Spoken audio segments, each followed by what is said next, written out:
It's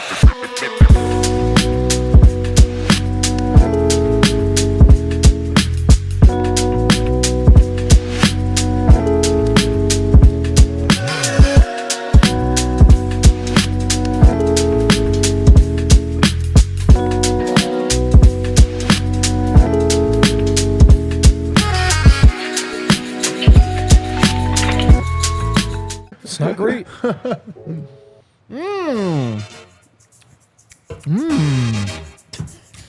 It's a good monster, bro.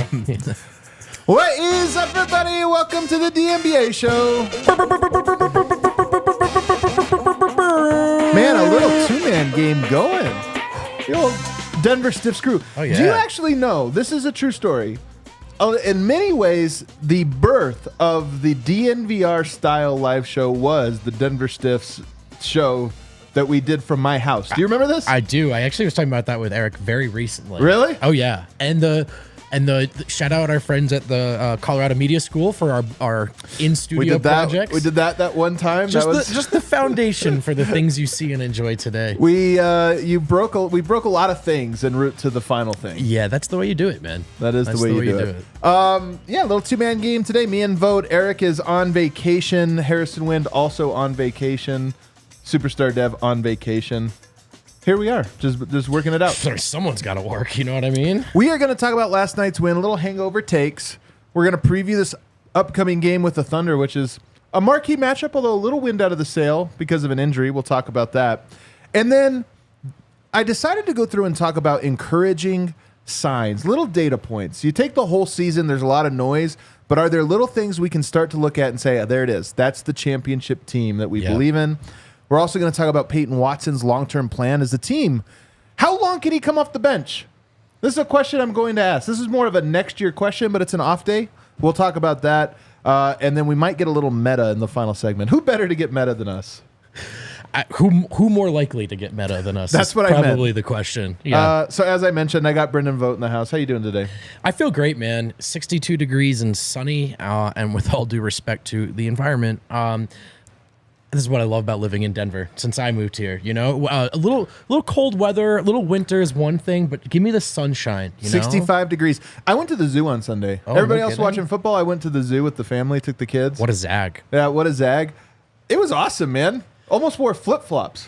Dude, I did not wear any additional layers on my walk today. I know the audience was super curious about that, so I'm happy to get that out of the way in the first 5. Let's get into some of our hangover takes, though, to start. This game, I said it when I got to join the show, from the arena. Top 5 game of the year for me. I loved it. It's because this year has been especially challenging in that after you win the title, you're like a dog chasing a car. What do you do when you finally get it? Yeah. You win the title, and all of a sudden, every other game feels less important, but you want to sort of recapture that, oh, yeah, we're the best feeling. And so few games give you that because either you're playing a lesser opponent or you're squeaking out a win against a good team and it didn't quite feel the way you wanted it to.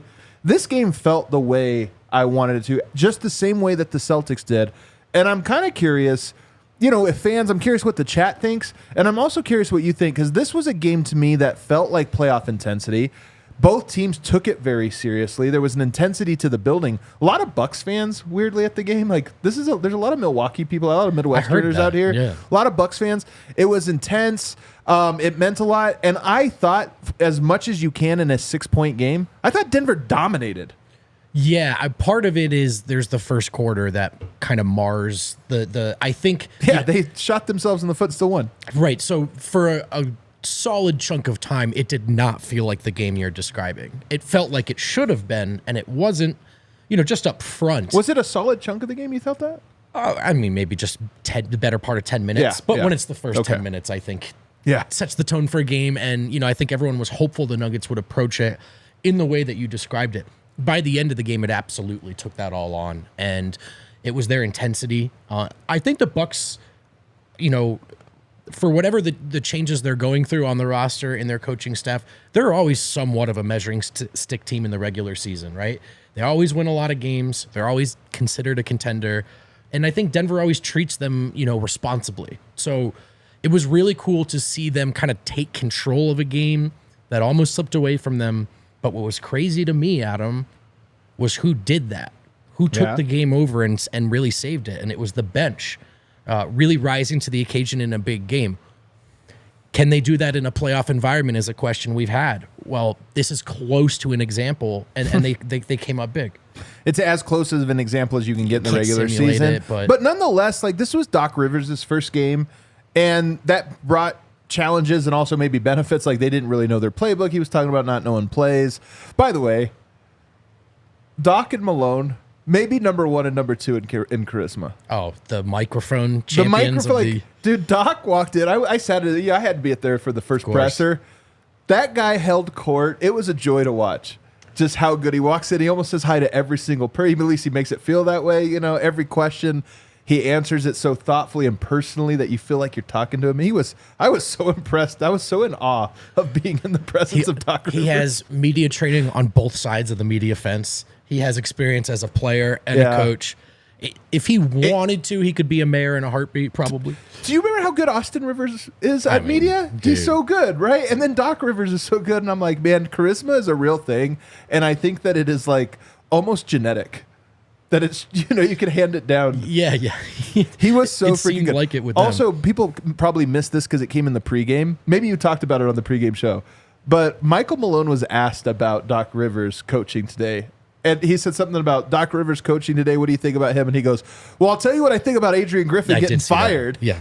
It was incredible to be like, you know, bringing that up. Just classic Malone. Almost felt like a shot, you know, shots fired or what have you. A little bit, but there's also, I mean, listen, who has more kind of blue collar union vibes than Malone? Oh, so true. And there is a real kind of code with coaches, right? So true. You start first with who just got let go because you never want to see that happen to anyone. Yeah. Anyone. Do you remember who replaced Michael Malone in Sacramento? Off the top of my head, I don't. George Karl. Oh, that's right. Does not care for George. not the biggest fan of George. So you could read into that what you will. No, this was so you get Doc Rivers coaching, so that gives an extra layer of intensity, and you could tell that the Bucks wanted to get a win. You know, like, all right, you got a new coach, new era, we're going to go out there. And they even played a defensive-minded game. But what stood out to me, Denver's defense in this game, I thought was unbelievable. Unbelievable defense. Jokic defensively in this game was insane. I love going to the games. It's good to mix it up because I just feel like you get such a different experience when you get to watch it through your own eyes as opposed to the broadcast eyes. Watching how much Jokic was doing defensively in this game and how I'm not surprised he shot poorly. I'm really not. 10 of 25, a rough shooting night from him. The energy he was putting into the defensive end, they had 26 points in the paint. They averaged 50.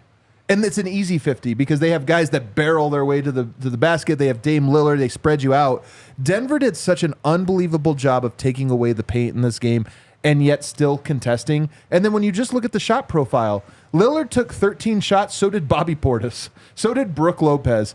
Denver bottled up Damian Lillard, bottled up the easy points and said, nope, you're going to have to go to the options you don't like. And I felt like in a weird way, I don't want to, I'm going too far in saying this, but I feel like they exposed or perhaps previewed what the Bucks will look like in a playoffs when you say, what happens if you take away option 1 and 2 and you have to go to option 3? Well, option 3 is Bobby Portis taking 13 shots. Yeah, and there was a bit of a bailout. Not that this is too unexpected, but 5 of 9 from Brook Lopez from 3 is not particularly replicable. I mean, I feel like the one way that they're certainly exposed, or at least a talking point is valid, is without Drew, it is so different for them to match up all the way down the line. And they do still have Brook and Giannis, but it's different when you have guys like Damian Lillard and you have guys like Malik Beasley. Which one of those guys is well suited to guard Jamal Murray? Are you kidding me? Which one? Malik Beasley, but by default, right? And then, by default, for sure. And then where do you put the other one? And then that matters, right? There are a lot of good guards in the NBA, and so all of a sudden, I think they're different on that end. But also to your point, for Giannis to lead the Bucks in field goal attempts and to be held below 30 points against Denver, to me, that feels really noteworthy. Yep. They've had best answers to that question by default over the years. But the layers of bodies now with Aaron Gordon, Peyton Watson, who's an option even in that matchup, and then Jokic when he's active on that end, like they're more capable of protecting the paint this year as a unit than we've ever really kind of been comfortable with or used to watching this team. So that was a championship gear they found, and I'm with you. The story of this game is how they played defensively. Damian Lillard was in hell in this game. He really was. In the third quarter, I don't think he took a shot, or maybe he took one shot. I can't remember until the final 2 minutes or so. I think he got a couple shots up at the very end, but he was 8, 9, 10 minutes where he couldn't even get a shot off. That's how much KCP was swarming him, and it wasn't just KCP. It was the collective game plan, but you have to trust the guys behind you, and the rotations were on point. Jokic is why I say he was so good, is because he was there to show and then recover quickly in all the ways he needed to. But Damian Lillard was in hell last night trying to get open, and you watch him, and if you had never seen basketball before, you didn't know any of these guys, you would have... Damian Lillard is not a name that would have stood out in any way other than to say, he seems to not be able to contest KCP's mid-range jumpers, because whenever the Nuggets needed a bucket when KCP was on the floor, like late shot clock, they would just run a triple handoff for him, and he'd get to the foul line. Dame would be right in his grill, and he would just jump 3 feet higher and shoot a wide open one. That's what I wrote in the round table, is, okay, so if it's Malik on Jamal, is it Dame on KCP? Because KCP is no longer just a stationary shooter. Right. They have other buttons they can press with putting him on the move, putting the ball in his hands, and Dame is not much of a defender. On the other end, screen navigation, whistle combined with whistle evasion, right? His ability to run the gauntlet without committing any fouls. Yeah. And usually the exhaustion of running the gauntlet catches up with you to where the point where you get to the on-ball defense part or the contest, it's not that hard to draw a foul on you because it's almost a desperate. But KCP is so slippery, but stays so composed. So the screen navigation and evasion to me is maybe his best skill. Yeah. And you really see it against guys like Steph and guys like Dame. Everyone knows they want to shoot. How do they get so open? Well, their teams are good at getting them open. KCP's best skill is countering that. Yeah.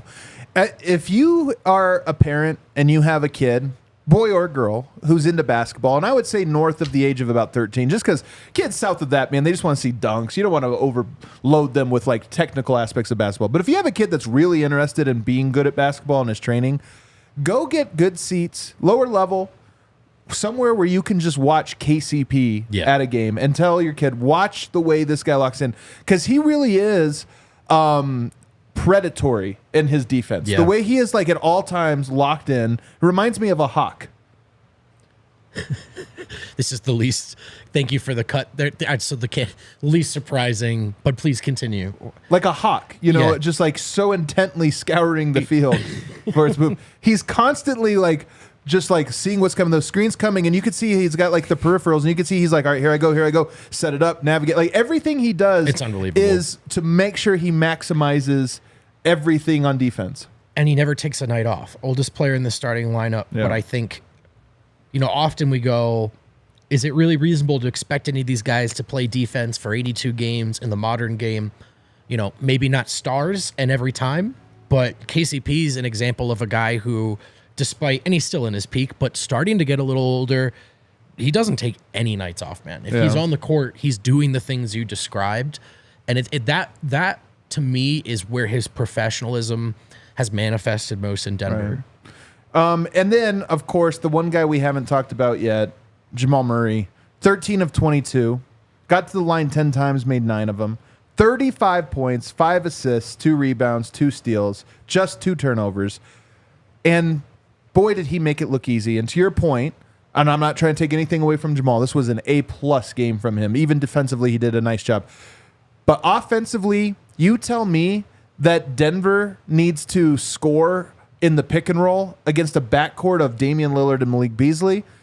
He's going to do this every time. And it made me think, what if we made a Bet365, never ordinary, top 5 teams you just know Murray is going to go off against? What if we did that vote? Well, the graphic wouldn't be ordinary. Murray showing up against these teams, ordinary. Par for the course. Number 5, the Detroit Pistons. Why? They suck. Yeah, that's a good point. And, Jamal Murray, we've made our super team man jokes and memes this year. Yeah. He only shows up when the lights are brightest. But did you know, third highest points per game average of his career against any team respectfully? The Detroit Pistons. There you go. Who knew? But you want to know another piece of this? Who do they have now at point guard? Monte Morris. I think Murray loves going against former teammates for whatever reason.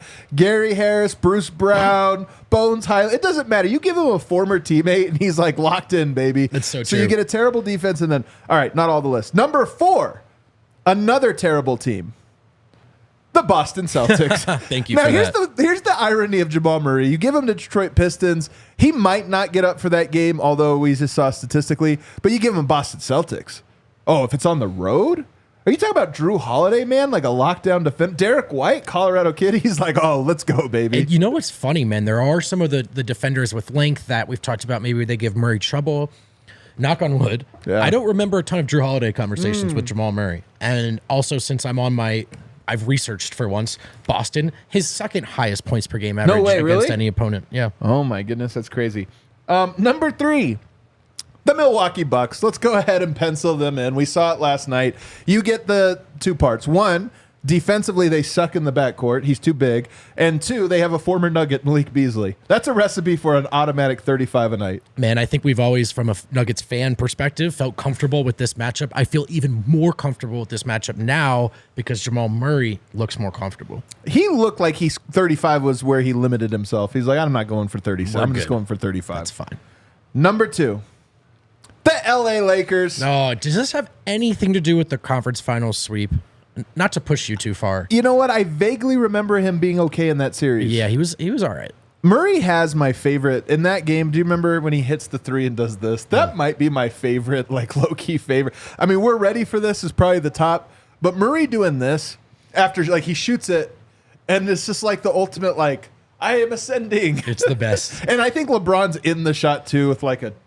Damn it, man. Are you freaking kidding me? Murray is an underrated, obviously Jokic is the star of the show. He's in the center of a lot of pictures and highlights. Murray is an underrated. Check the background for his reaction. Oh, you know what I mean? No He's question. always got some good stuff going. And then the number 1, you guys all knew it before it even got there. It's the Phoenix Suns. My guy gets up for this one. Some of his best games have come against the Suns.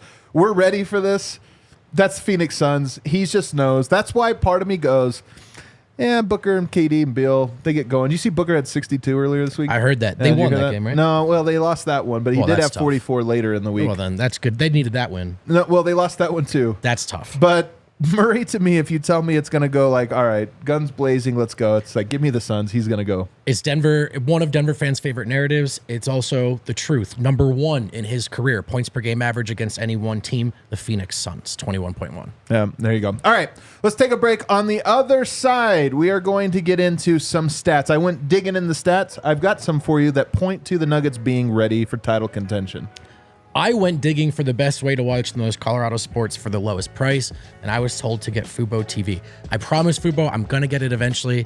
I'm just having a lot of fun showing up at Harrison's house unannounced and watching through the windows. I know he has it. Yeah, he hasn't liked that. He doesn't like that.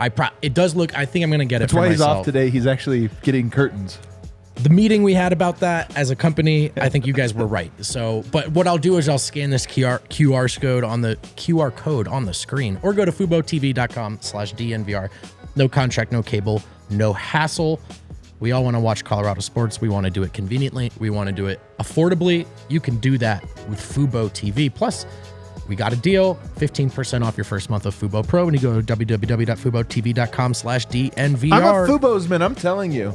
And nobody hop in my mentions talking about you don't get anything on Comcast. You're a Comcast guy? Like, you're not my people. Get out of here. Fubo. I love it, man. I love it. I bet Fubo loves it too.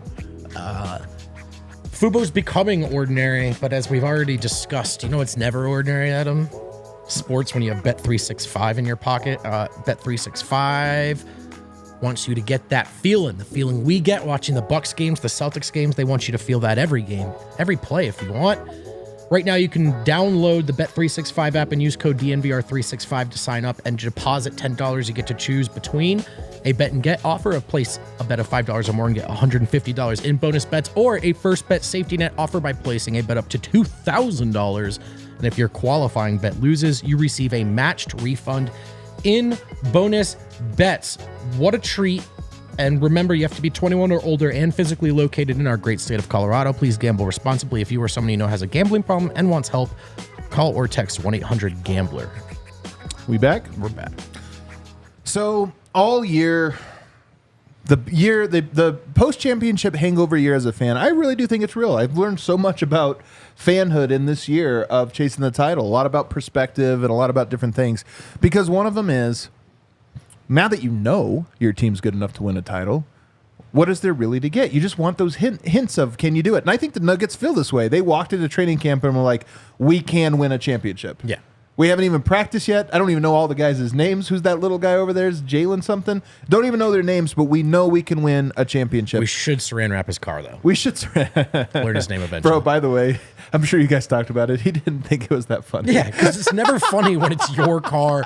And then also, like, you look at the cars the rookies are driving, and they're like, true. He's like, I'll just take a lift, guys. But can you pay for it?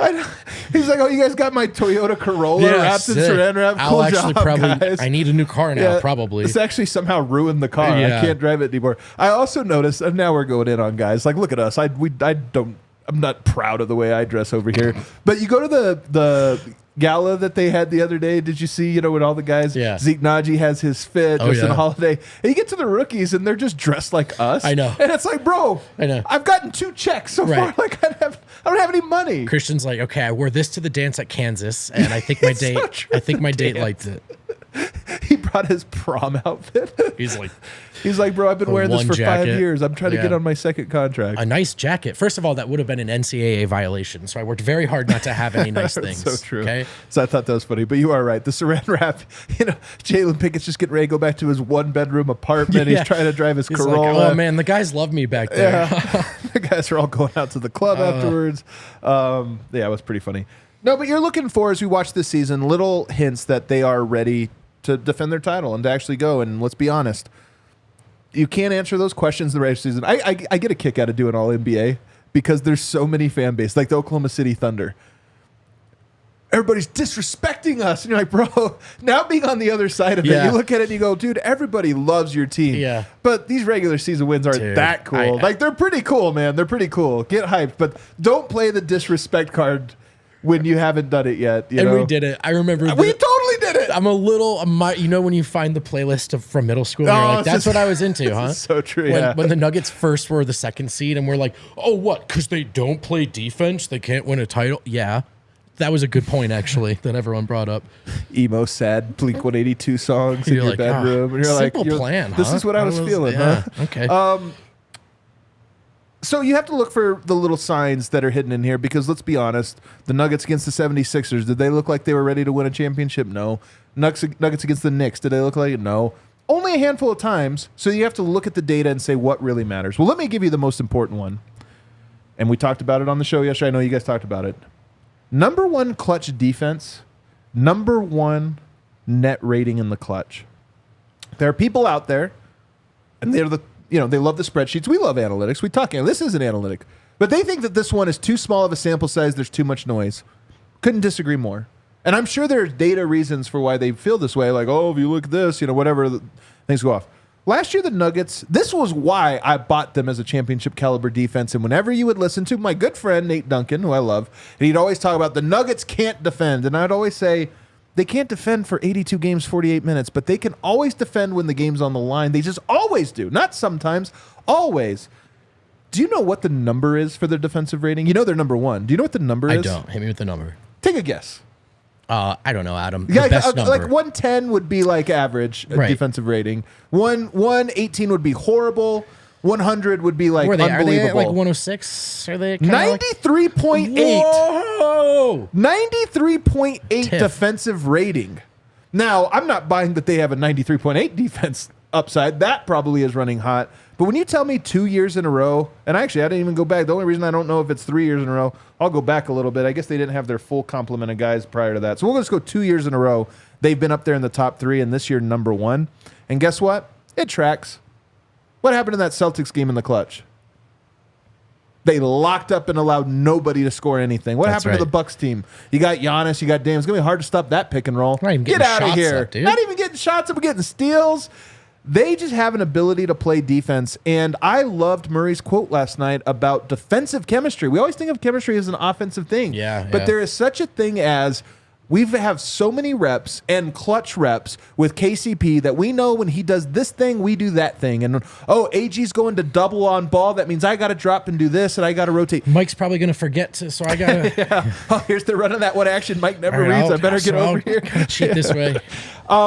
I just think that number, look, it might not be real for everybody, because if you go through the top 3, Nuggets number 1, Chicago Bulls 2, Sacramento Kings 3, and then you get to the good teams like the Bucks and the Magic and the Knicks and the Cavs and the Celtics, like teams that you would actually buy. So there are maybe some teams that you don't buy in there. I buy it with the Nuggets. That is why I think the Celtics game, the Bucks game, and then the clutch. That's the team we're going to get for 48 minutes, almost every single playoff game, if not every single one.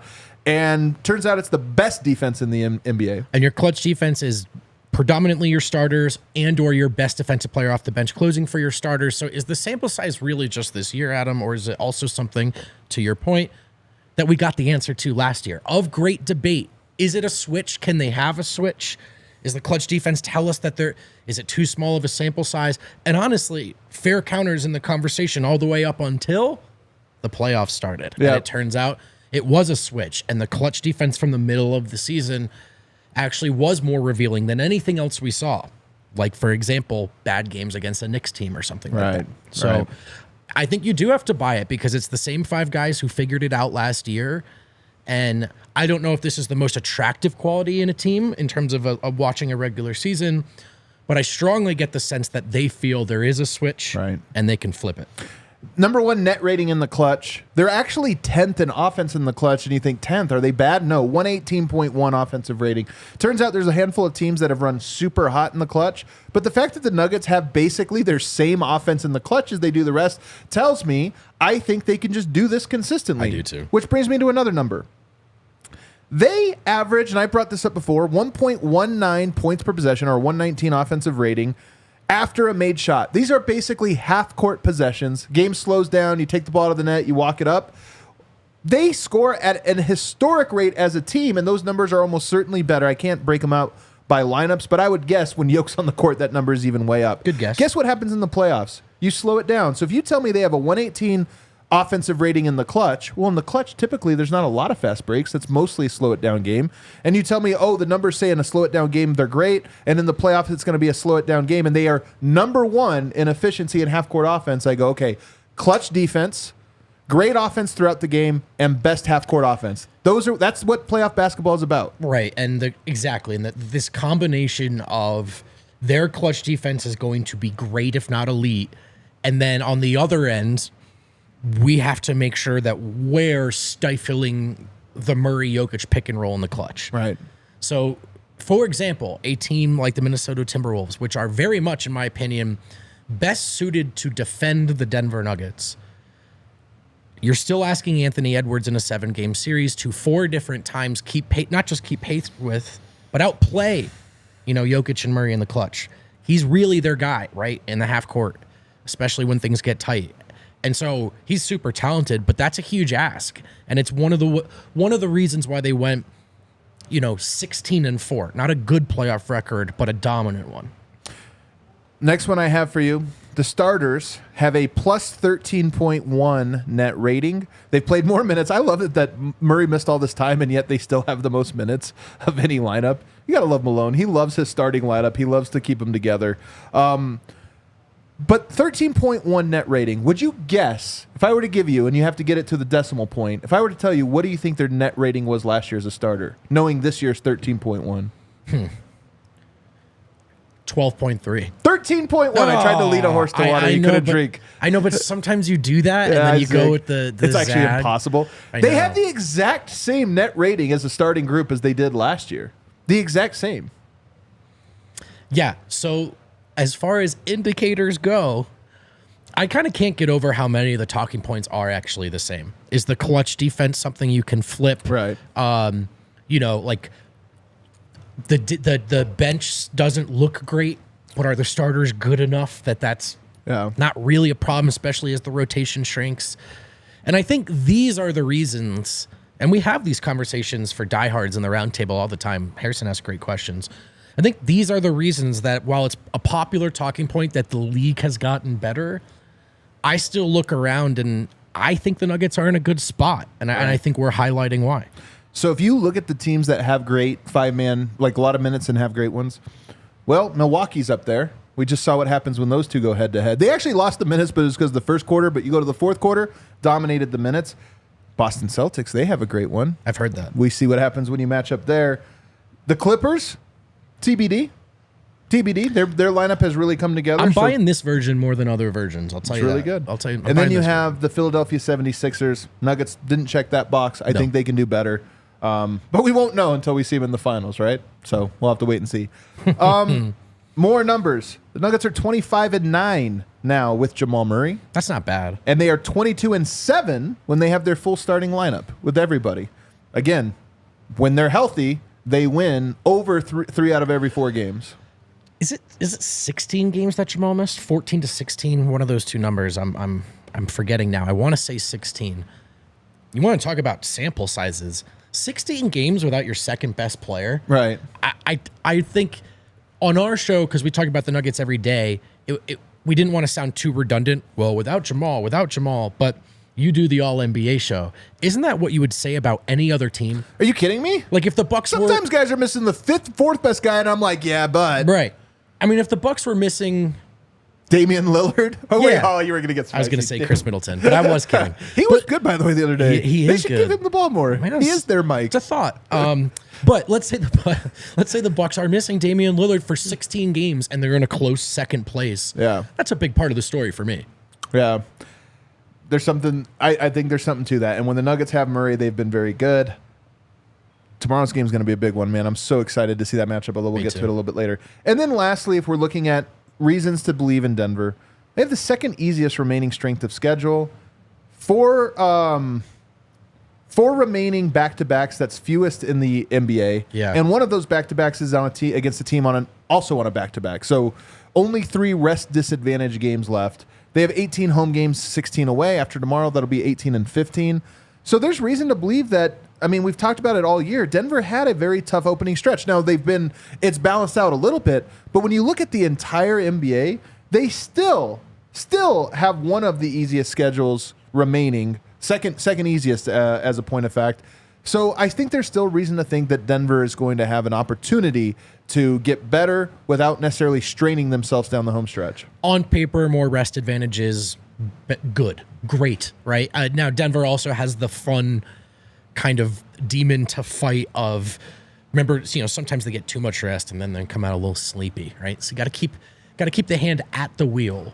But yeah, I mean, another point to go through the densest part of the season, right? Highest volume of games crunched into this space without your second best player, fresh off the deepest run that anyone had in the postseason. Like, these are not excuses; these are factors in the slow start. And so we've said it probably to an exhausting point to our audience. Like, it has, the way it all lays out, the opportunity is a golden one for Denver still. They also only have to go to the East Coast one time. They play in Miami one more time. Right. One time. That's it. Outside of that, they're in Milwaukee. They're in Memphis, and that's as far east as they go. So they're not. I know that sounds silly, but the difference for people that don't know their geography very well. I'm one, by the way. Denver to Memphis, what's that? A 2-hour flight? Don't ask me. Denver to New York, that's like a 4-hour flight. So they only have one of the long flights to Miami. That's probably a 4.5 hour flight. They only have one of those. Everything else, little puddle jump, and I think so. So that's kind of exciting. All that makes me think they have a great chance at repeating. I do too, man. I do too. And everything you just said, and then the question that's kind of been in the air lately of, as of right now, who looks like their best competition out west, there are answers to that question. I just think that if you pulled us aside before the season started and said, here would kind of be the lay of the land, you'd go, I'm taking that, man. I'm taking that. They're in position. They're not going to show it to us every night. We have to deal with that. We have to accept the frustrating games where we get up for them and they don't. But in aggregate, there are enough of these big performances to make us say, like, all right, the markers are all there. We kind of see. Expectations, man. They're a funny thing. And when I think they started getting there before the title, but now we've seen them win a title. And it's just, you want to see them in June form every night. But the season is about not just surviving the season, but also building to that place. And you just don't start there in October. All right, let's take a break. On the other side, I have a question about Peyton Watson. Is he too good? We'll talk about that on the other side.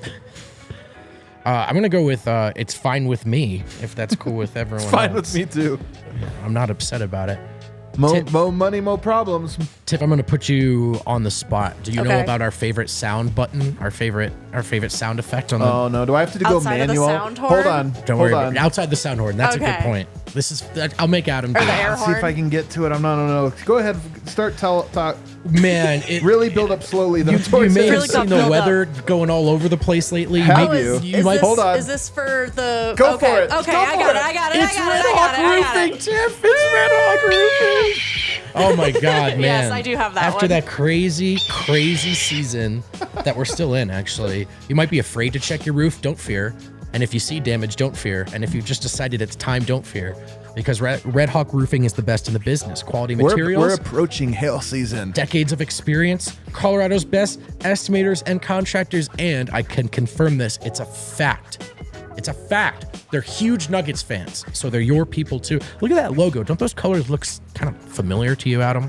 They sure do. They sure kind of look like, if I were a Nuggets fan, I'd want my logo to look like that. Anyway, if you're looking for a new roof over your home or business, be sure to check out Red Hawk Roofing at redhawkroofing.com, and please do tell them that we sent you, because those are our good friends.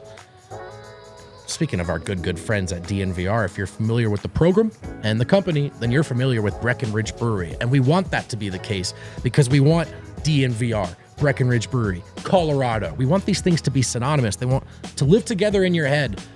Breckenridge Brewery has really the best beers, and we know that because most of them are here at the DNVR bar on the corner of York and Colfax. Come try some of our favorites, like the Avalanche Amber Ale, the Mile High City, the Broncos Country Pale Ale, the Nikola Jokic Fun Slinger, and the Good Company Hard Seltzers. Check out the Breck Beer Locator at breckbrew.com to find a brew near you. You know who had a fun slinger yesterday? Aaron Gordon to Jokic. Do you remember the full court pass? Oh, yeah. Role reversal. I know. We said that on the watch along. Who impersonated the other better? I'm going to go with AG. Because it really was a perfect pass. But Yoke did get the and one with the little jelly. He did, but Gordon's and one would have looked cooler. Yes. Just would have looked cooler. Respect. Although Yoke did have a dunk on Brook Lopez. Well, and with the little and one, dude. I don't know if that's an and one because the hand was on. Like I don't know what the rule is. Like you always hear different things about that. There's different interpretations of that. Personally, I feel like if you're trying to score and the ball's in your hand and someone smacks the back of your hand, it feels like that should be a foul. But I'm what do pretty I sure know, it is. man? I've never been up that high. But you know, Brook Lopez is enormous. He is. That's the thing about him is like these guys are all enormous. Spoiler, but like Yoke's big. Brook Lopez is way bigger, man. He is an enormous guy. Big guy. Also, here's the other thing about that game, and I know you guys talked about it. 16-4 in the 3-point category, and then you get Brook Lopez with 5 of 9, half of those from the logo. Part of me looks at that and goes, I'm not saying it was the Bucks' best shot, because I do think, playoffs, you get a little bit better. Maybe they make a trade or whatever. But I go, wasn't their worst shot? That wasn't their worst shot. It definitely wasn't their worst shot. I will say Malik Beasley was leading the NBA in 3-point shooting coming into that game, and he went 1 of 7. But I know what you're going to say next. What am I going to say? That you're not surprised. I wonder what his numbers are in the clutch. I wonder what it is when they're trailing. It's a good counter, Adam. I'm telling you, if I were a Bucks team and I was like, look, he's bad on defense, but he's makes shots and he'll do that for sure when it matters. I'd be like, well, I don't know. We'll see. Malik shouldn't be bad at defense. I remember early on in the Denver years, when he really had to fight for every minute, there were some plays where he was really good at moving his feet, keeping his hands vertical, and just staying with guys without fouling, which is such a rare skill. But it doesn't seem like he prioritized that as he grew in the league. And so I know people laughed when they said the Bucks want Malik to be that guy. I actually think that's within his capability, but I just don't know if that's ever the player he's going to be. And it's definitely not who he is right now. He's athletic, but I don't know if there's more than just athleticism, man. That's well said. Peyton Watson's too good. I answered the question before I even asked it. He's too good. What does that mean? Does he have to go? Well, all I'm saying is this guy, man, somebody comped him to Kawhi Leonard in my mentions the other day. I think it was in my mentions. And I was sitting there going like, I'm not going to dismiss it. I'm not going to dismiss it because his defense to me, look, Giannis taught him a lesson yesterday. Giannis is really big. Peyton Watson, that looked like a fully grown man against a guy who hasn't quite filled out yet. But nonetheless, it wasn't for a lack of he still did things that made you think all right, well, outside of the physicality, maybe. And the fact that he switched on to Damian Lillard, the fact that he switched on to Giannis, that he guarded both of those guys, you look at that and go, the versatility. And Malone loves him. I asked Malone after the game, and Malone sometimes hears what he wants to hear in a question, Yeah. And I said something about, it seems to me that he's not just playing hard. I thought in Summer League, when I watched him, I was like, this guy has defensive tools, but he doesn't know what he's doing defensively. He just kind of runs around and makes plays. And that was my fear, because in the playoffs, mistakes are going to kill you. I feel like he makes fewer mistakes than ever. And I asked Malone basically about that, and he goes, well, basically, did you notice that foul he committed 90 feet from the basket when they were in the bonus? And you're like, oh, yeah, you point out the one big mistake, which it was a big one. But he then went on, and there are times when Malone would have brought that up and just fumed. Michael Porter does that. Even Michael Porter's rookie year, he would have been like, yeah, he fouled in the tree. You can't do that. Instead, he goes, what a great teaching moment. What an opportunity. What an opportunity for us growth. Both. With a big smile. That's how you know he loves this dude. And I loved your question because I actually think, everyone's in agreement. Peyton did a great job, right? Yeah. You're gonna get got when it's Giannis. First time guarding him. But I also thought I was really impressed by some of the discipline and the attempts at playing to tendencies and what he tried to do. Dude, you're so right. And he had I think a lot of time it's like, all right, go guard Giannis, and you're like, okay, am I taking a charge from a bowl here? What's the strategy? But Peyton had a strategy. Yep. And that was really interesting to me. And the other thing is the versatility, like you mentioned, a guy who could guard Giannis in theory, switch onto Dame in theory. Those were sort of the rosiest glasses we viewed Aaron Gordon through. The thing about Aaron is he's going to have varying weighty responsibilities throughout the night that make it hard for that to be your sole focus. Whose sole focus can it be? Peyton Watson off the bench. So to have layers now of guys like that, whereas we all remember 3-4 years ago, love Tim Connolly, there were none on this team. To have layers now is really fascinating. And if the way Peyton's embraced all right, well, I'll check in and I'll do that dirty work, these are green flags. Right. And if you look at the last, 15, 20 games, he's playing almost 20 minutes a night. Malone is he played 23 minutes last night in a very competitive game. Now, some of that was Aaron Gordon picked up fouls, but he went in there and played phenomenally. Malone, it does seem, is trusting him more and more, not just to expand his offense, although last night what I loved is we talk about Peyton exploring his offense. He seemed to understand that last night wasn't an offensive exploration game. Yep. That was nope, we need your defense, and if you get offense, good, but we're not going to it. You play against some of these lesser teams. Then they have Detroit coming, they have Portland coming up. You might get to explore your offense there, but on games like that, I need you to defend. But what I like about it is, as good as KCP is, he is not the guard up guy. And when you look at teams like the Clippers, KCP is going to have a role to play on some of their guys, but I don't know that KCP is going to be the Kawhi stopper. I don't know that he's going to be the Paul George stopper. Those are big-bodied guys. I think you're going to need Peyton Watson because, to your point, Aaron Gordon's going to be on one, but there's going to be another one. And there might be hey, Peyton Watson, you need to go out there and guard those guys. And at this moment, I am such a believer in his ability to impact a game defensively, including in a playoffs, because the mistake part is less of a concern. I don't think he makes that many mistakes. Yeah, and that's what we meant earlier by a playoff simulation in a regular season environment. It's approach, right? Hey, Peyton, it's not time for you to take 14 shots tonight, right? We need you to play the way we would ask you to play in the biggest moment. So that was really, really encouraging. The Clippers thing I had not thought about at all, the way it specifically changes that matchup. Because I've always thought one thing they do have going for them for their inability to defend Jokic is they have size in the middle. So matching up with Aaron and Mike, right, and then dealing with KCP, not a huge problem for them. So that's a really good point. And you want, at this point, to me, as much as I love the Reggie explosions, what we're talking about with Peyton is the most important thing to me now that's coming off the bench. Yeah. My concern with him now, and it's a weird concern because it doesn't really involve this year. The first breakout year, especially this basically is rookie season. Let's call it his rookie season. You'll take on whatever responsibility you want. You want me off the bench? No problem. You want me to play defense first, second, third, and then think about other things? No problem. All of that. But Peyton Watson, every player has somebody in their ear. Bones Highland had somebody in their ear. Jamal Murray has somebody in their ear. Usually family, friends, people close to you. And at some point, the conversation turns to, well, yeah, but what do you want to be? And I look at Peyton and I go, he's the first guy of this caliber of player to come to this team where I look at it and I go, his upside might be star. It might not be. He's not a surefire star to me. Yeah. He's a surefire NBA player. He's a surefire, 10+ years in the league guy.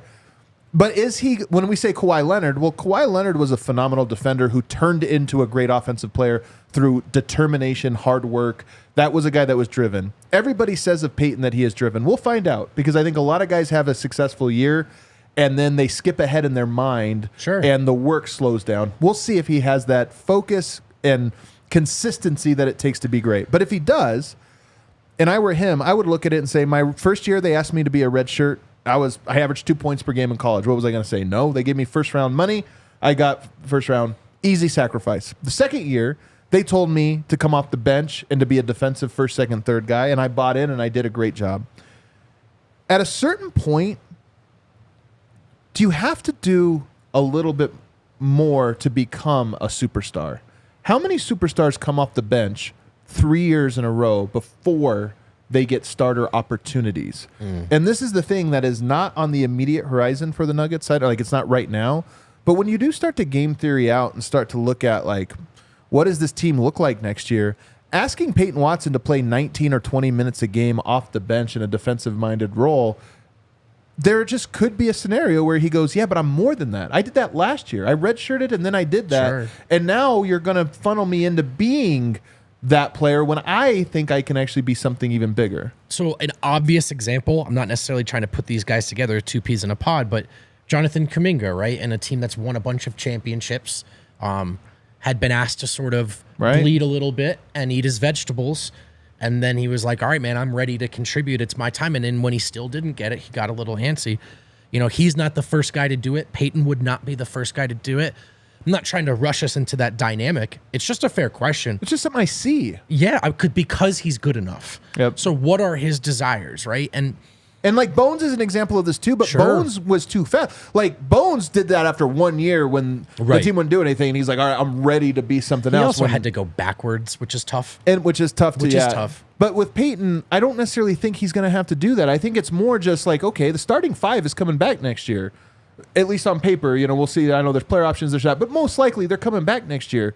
So you're not breaking into the starting five, I don't foresee. Right. No, I mean, again, what are his desires? And that's, I think sometimes we moralize this stuff, and I know it was really easy to do with Jeremy Grant, but on the simplest way to look at it for all the other factors that were discussed was, this was a guy who thought, I think I can score 24 a game, and I would like to try. Right. And I can't do it here. So yeah, Peyton wouldn't be the first young player to eventually want that for himself. For now, what we love is that there's a balance of, he has a path in his mind for growth. Maybe it's malleable, maybe it's not. In the moment, he understands what boxes Michael Malone's asked him to check. And for now, so far, so great. And I even think you look at it, I mean, this is how I think it actually plays out.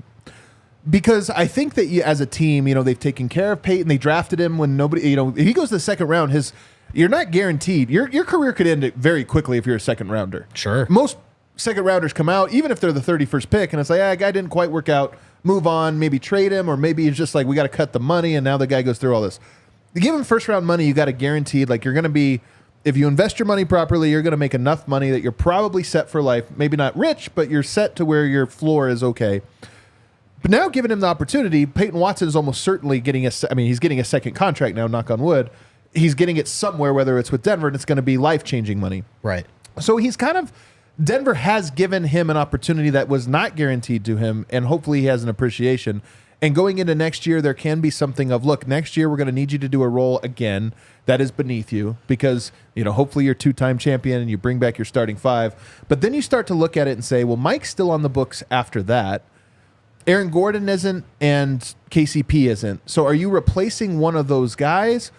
That also doesn't seem right. Do you love a roster that is Murray, KCP, MPJ, Peyton Watson, Jokic? Do you like one where you put him in at shooting guard and it replaces KCP? I don't know the answer to that. It's tough. So then you start to look at even that scenario and go, okay, it's not clear. Now, things happen. We don't have to look too far ahead. But it is one thing that I perceive where I go, this guy looks like a future member of a big three. But there's not necessarily big three opportunity on Denver unless you were to make a major trade that I don't foresee Denver being able to pull off. Man, I think it's a really, really good, I don't even want to say concern, just sort of thought, right? Yeah, that's what it is. On the horizon. And I've talked about this before, all the way back to preseason.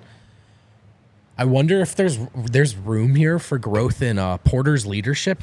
Like, is he a guy who can have a lot to say to Peyton here? Like, well, I do wonder what his goal is, because we've heard him say he might retire at 30. Right. So maybe he doesn't care about another max after this, and it's like, I'll take my max and go to the bench. Yeah. Or just, you know, in terms of helping Peyton navigate, look, what do you want? And Right. like, if it, you know, like, here's what it's really like to be the guy that says, I will be something less than I'm capable of to ensure Right. that we're something more. And so I'm just curious if that's an interesting perspective he can share. It's just funny, man, because it just shows you where I view Peyton. I view him as a guy that has star upside, superstar upside, star likeliness. You know, can he be the third best player on a championship team? It's still too early to say definitively, but if I were to bet, I would bet on yes right now. He can just He's that good. He's capable of some things physically that I think you could narrow it all the way down to maybe 10 guys in the league in the world are capable of. Yeah. That's why I'm so high on him. Do we have another break? Not a real one. There's our break. All right. Our last segment here, and we've only got 7 minutes because it's a little bit meta, but I was looking at the top jersey sales in the NBA. Victor Wembanyama was in there, but Steph Curry and LeBron up there. You look at the best ratings on the year. Just over the weekend, you know it was the best rated game of the season? Or was it when was this game? The Lakers-Warriors matchup. Yeah, I think it was Saturday. Number one rated game of the entire year. Lakers-Warriors. After that great Nuggets-Sixers game. That's right. Now I'm sitting here thinking, like, hold on a second. The Lakers are the 9 seed. Warriors are the 12 seed. Now, this isn't surprising, but I've been thinking about a larger dynamic in the world right now, which is that, and tell me if you agree with this. This is a phenomenon. I'm not the first guy to think of this. It's been written about. 2024 feels more like 2004 culturally. The music, the clothing, the looks of things, the movies, like everything feels like 20 years ago in a way that 2004 and 1984, that's like generations different. 1984 feels nothing like 2004. And I've been thinking about that phenomenon a lot. Even 84, 94, so different. 94, 2004, so different. 2004, 2014, same. 2014, 2024, same. And I've been thinking about this phenomenon, and then you look at the NBA and you go, well, who are the most popular players in 2014? Steph Curry and LeBron James. Who are the most popular players in 2024? Steph Curry and LeBron James. And I go, man, pop culture seems to be in an algorithm-based rut in that what is popular more than ever is now determined by your own interest and by algorithms. And I wonder if that creates a level of stagnation. Or cyclical kind of. It's not even cyclical because that would require evolution. It's more you know, if you think about like music on Spotify or even TikTok, it's like you like this, so we'll give you more of it. And you change? No, you just keep getting more of the thing you like. And then if 5 years passed and you're like listening to the same sound or watching the same video and you like Marvel, well, guess what?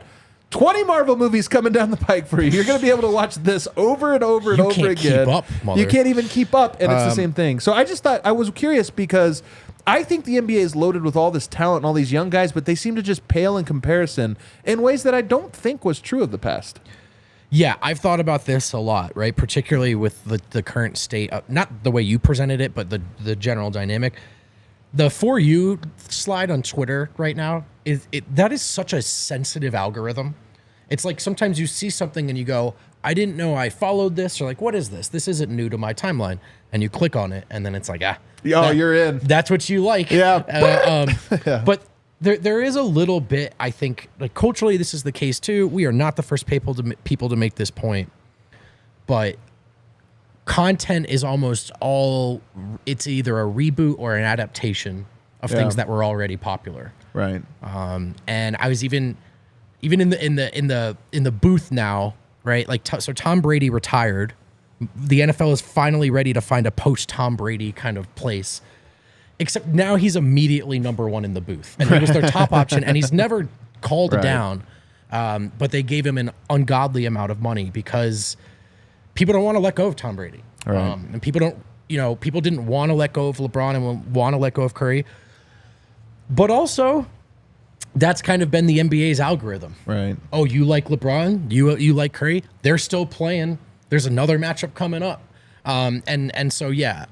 I one other layer to this, though, that I will say. We were talking about the Embiid thing and him not showing up in that game. One thing I do give credit to with LeBron and Steph and like how that always has good viewership. They always play. They always show up, dude, and they want to outplay each other in those games. And it's, LeBron went over to Steph and said very loudly so everyone could hear, how the hell do we keep doing this? And it's a bit performative, but they do keep doing this. And I do have to give them that credit that at least the audience knows, like, I know what these battles are like. And with some of these modern guys, it's, are they even going to play tonight? Yeah. So it's just an interesting dynamic that I think about a lot. And honestly, not to toot our horn, but it's really like at DNVR, we are trying to break the mold. And we think about this a lot. You know this. We sit in on meetings where we're talking about here's what works on social, here's what works on this and that, and we're trying to chase what works.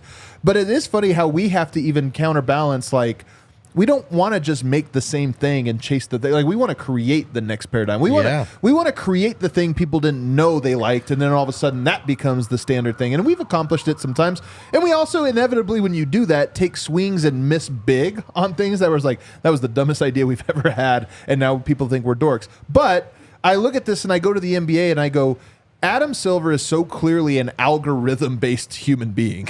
Of all the sports commissioners, he is the most like, what if we tried wacky courts? And what if we tried this? And what if we tried different things because the test and this? And I look at that and I go, yeah, but are you creating culture the way that the basketball has always been creating culture? I don't know if they are. It almost feels like the NBA is chasing culture. And that might be part of this loop of where they're like afraid.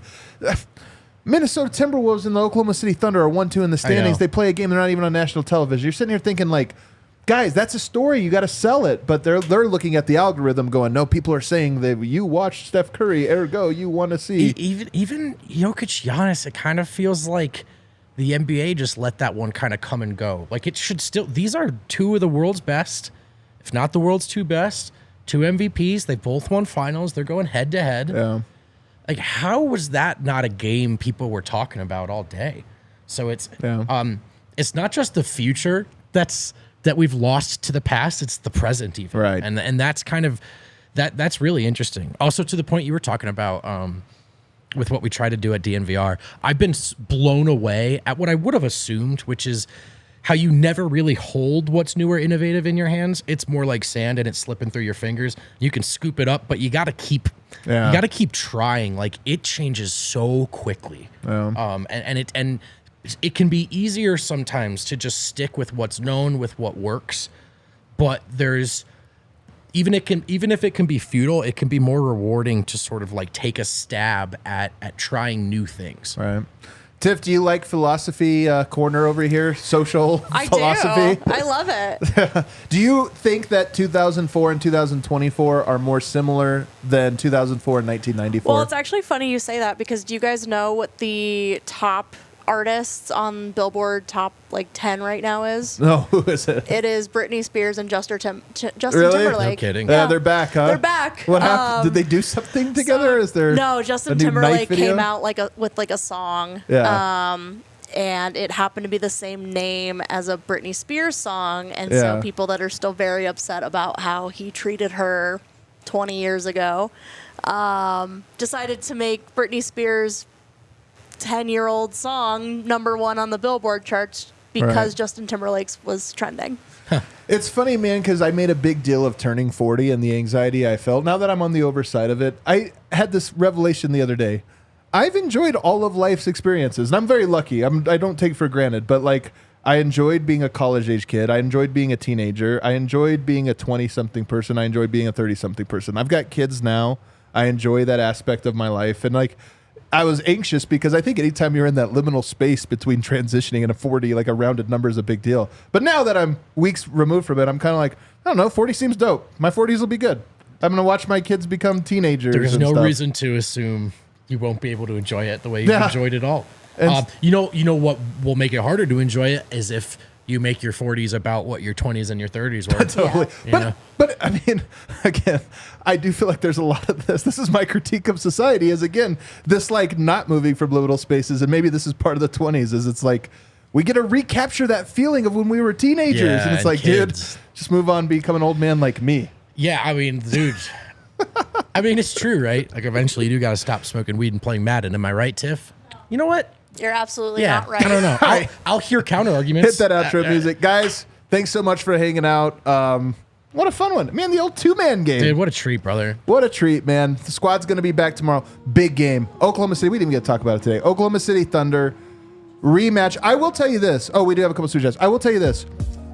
Michael Malone unprompted brought up the game. Yeah. But you know that doesn't happen very often. No. Michael Malone, they never like to look forward. The guy's always, I don't check social media. I don't look more than the game we have. Can you do that? Immediately, he's like, we got a big one tomorrow. Like, already coming up. Hey, man. I think this game, I think the Nuggets will look at it as a measuring stick game. Jalen Williams rolled his ankle. I don't even know if he's going to play. If he doesn't play, that takes some of the wind out of their sail. But Denver, I think, views they owe them one. They got us in our building. We need to go get them in their building. Yeah, this is one I want them to take personally, right? Two losses in ball. Okay, super chat. Cedric Exquisite. We need that mukbang with Eric / online with D-Line. Eric will be back tomorrow. Eric, I promise. We love that you love Eric so much, Cedric. We really do. We love that for Eric. Joe Arrow 27 missed the live last night. What a game. Starters showed up and played. Love it. Love y'all. Oh, man, love these Nuggets. We love y'all as well, man. Too. What a nice little family we built here. Hit that like button for us on the way out. Join us tomorrow. We all silly like the mayor.